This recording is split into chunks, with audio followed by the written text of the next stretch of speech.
कच्छ इलाका जो है हम लोग हड़प्पन सभ्यता के लिए बहुत प्रसिद्ध हैं।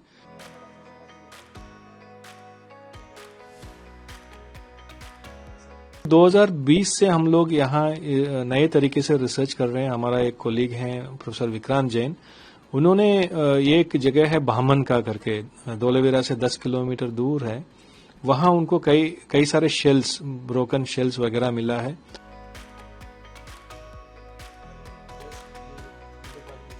हम लोगों को एक जगह में जो मालूम हुआ बामनका में, तो गांव वाले से पूछा हम लोगों ने कि ऐसे मिलता है क्या धोलावीरा में और आसपास में या पूरा खडीर में। तो उन लोगों ने लोकल कई सारे इलाके में हम लोगों को लेके गए। अमरापर है, जनान है और खडीर में कुछ इलाके है, जंडियासर नदी के आसपास। तो कई इलाके में जो धीरे धीरे हमने देखा, कम से कम 15-16 जगह खडीर द्वीप में हम लोगों को ये शेल मिडन का एविडेंस मिला। इस रिसर्च जो है एक प्रोजेक्ट है ministry of environment, ministry of earth sciences, उसके द्वारा एक स्पॉन्सर्ड प्रोजेक्ट है। इसमें आईआईटी कानपुर और आईआईटी गांधीनगर का कोलैबोरेटिव प्रोजेक्ट है। आईआईटी कानपुर की तरफ से प्रोफेसर जावेद मलिक और देवज्योति पॉल है, और यहाँ आईआईटी गांधीनगर की तरफ से मैं इसको लीड कर रहा हूँ।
जो कच्छ इलाका जो है हम लोग हड़प्पन सभ्यता के लिए बहुत प्रसिद्ध हैं।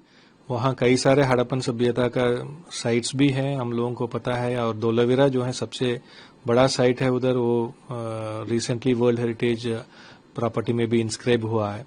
लेकिन 2020 से हम लोग यहाँ नए तरीके से रिसर्च कर रहे हैं। हमारा एक कोलीग हैं प्रोफेसर विक्रांत जैन, उन्होंने ये एक जगह है बामन का करके, धोलावीरा से 10 किलोमीटर दूर है। वहाँ उनको कई सारे शेल्स, ब्रोकन शेल्स वगैरह मिला है। उन्होंने उसको डेट भी करने के लिए कोशिश किया, डेट किया तो वो करीब 6000 साल पहले का पाया गया। फिर जब मैं यहाँ आईआईटी में 2020 में ज्वाइन किया, तो उन्होंने मेरे को दिखाया ऐसे ऐसे हम लोगों को मिल रहा है। तो तुरंत मैंने पहचाना कि ये शेल मिडन्स हैं। एक पुराने जमाने में क्या है, लोग हंटर गैदरर स्टेज में थे, मतलब एग्रीकल्चरलिस्ट नहीं थे, वो कुछ उगाते नहीं थे। तो जो वातावरण में जो मिल रहा है वही खा के वो जीवित रहते थे। तो उन्होंने इस शेल्स को उन्होंने कलेक्ट किया है, उसको तोड़ा है बीच में से, फिर उसका मांस जो है कंज्यूम करके फिर बाकी डिस्कार्डेड शेल को फेंक दिया।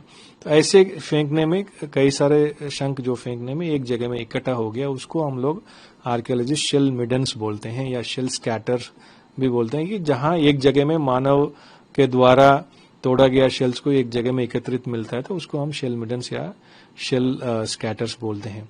तो इसके साथ साथ क्या है, हम लोगों को कुछ स्टोन टूल्स भी मिले हैं। कुछ जगह जैसे बामन का है, जनान है, लोंगवाली है, 3-4 इलाके में से हम लोगों को टूटे हुए पत्थर के औजार भी मिले हैं, जो उन्होंने इस्तेमाल किया होगा पुराने जमाने में कई सारे औजार बनाने के लिए। उसको कॉम्पोजिट टूल्स बोलते हैं हम लोग। इसको ये एक ही साथ लकड़ी में फंसा के नाइफ भी बना सकते हैं, सिकल भी बना सकते हैं, तो उसको और यूज किए होंगे।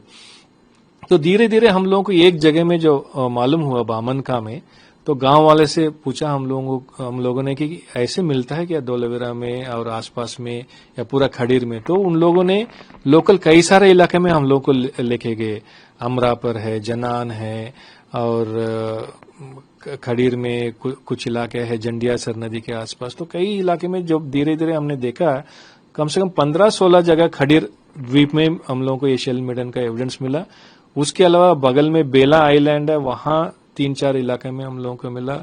फिर कच्छ मेनलैंड है, वागड़ में भी हम लोगों को 3-4 इलाके में हम लोगों को मिला है। जो है एक प्रोजेक्ट है ministry of environment, ministry of earth sciences, उसके द्वारा एक स्पॉन्सर्ड प्रोजेक्ट है। इसमें आईआईटी कानपुर और आईआईटी गांधीनगर का कोलैबोरेटिव प्रोजेक्ट है। आईआईटी कानपुर की तरफ से प्रोफेसर जावेद मलिक और देवज्योति पॉल है, और यहाँ आईआईटी गांधीनगर की तरफ से मैं इसको लीड कर रहा हूँ। इसके अलावा साइंटिस्ट इन्वॉल्व हुए हैं इसमें, आईयूएससी के पंकज कुमार और एनजीआरआई से डॉक्टर शकील अहमद और डॉक्टर सौरव कुमार। सो ये बहुत बड़ा एक टीम है।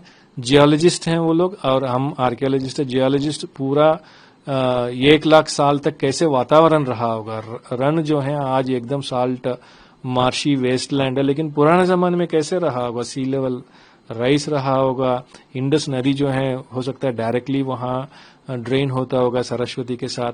सो ये सब वातावरण का अध्ययन वो करेंगे हम लोग। जो है आर्कियोलॉजिस्ट जो है मानव जो वहां का रहते थे उनका अध्ययन हम कर रहे हैं। तो इसका परिणाम ये है कि हम लोगों को बहुत अच्छा एविडेंस मिला है। हम आगे भी इस रिसर्च को दूसरे आइलैंड्स और कच्छ मेनलैंड में बढ़ाने वाले हैं।